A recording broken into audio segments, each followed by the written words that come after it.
বিসমিল্লাহির রহমানির রহিম। টিএম ট্রেডিংয়ের পক্ষ থেকে সবাইকে শুভেচ্ছা এবং অভিনন্দন। দর্শক দেখতে পাচ্ছেন আমি কিন্তু পুকুরের পাড়ে বসে থেকে ভিডিওটি করছি।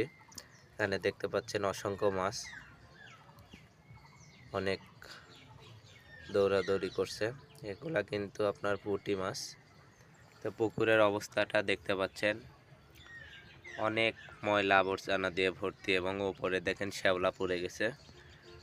উপরের আবরণটা কিন্তু একদম কালচে বর্ণ হয়ে গেছে। তো এই ধরনের পুকুরে কিন্তু অক্সিজেন শর্ট হয় বেশি, যার ফলে মাছ মারা যায়, মাছ খাবার খায় না। মাছের যে পরিবেশ, এই পরিবেশটা কিন্তু এখানে নেই। তারপরেও এখানে কিন্তু অনেক মাছ আছে, দেখতে পাচ্ছেন মাছগুলা ভাসতেছে। তো এগুলা একটি পরিত্যক্ত পুকুর, যেখানে যত্ন নেই।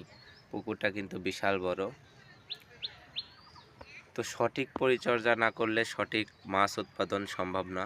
সঠিক মাছ উৎপাদন করতে হলে অবশ্যই পুকুরের পরিচর্যা থাকতে হবে। তো আপনার এই পুকুরগুলোতে আপনারা যদি পরিষ্কার পরিচ্ছন্ন করে চুন লবণ দিয়ে পরিষ্কার করে জীবাণুমুক্ত করে আপনার পানির পরিবেশটা ভালো রাখতে পারেন, তাহলে কিন্তু দ্রুত সময় মাছ বৃদ্ধি পাবে এবং মাছগুলো ভালো হবে। তো যাদের এই রকম পরিত্যাজ্য পুকুর রয়েছে, এই পরিত্যক্ত পুকুরের পরিচর্যা বা সঠিক পরামর্শের জন্য আমাদের ডিসক্রিপশন দেওয়া নাম্বারে কল করে আপনারা কিন্তু পরামর্শ নিতে পারেন এবং সঠিক পরামর্শের মাধ্যমে মাছ চাষ করতে পারেন।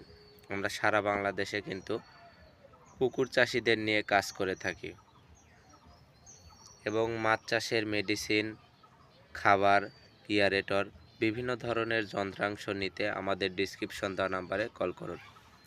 সবার দীর্ঘায়ু এবং সুস্বাস্থ্য কামনা করে বিদায় নিচ্ছি। আল্লাহ হাফেজ।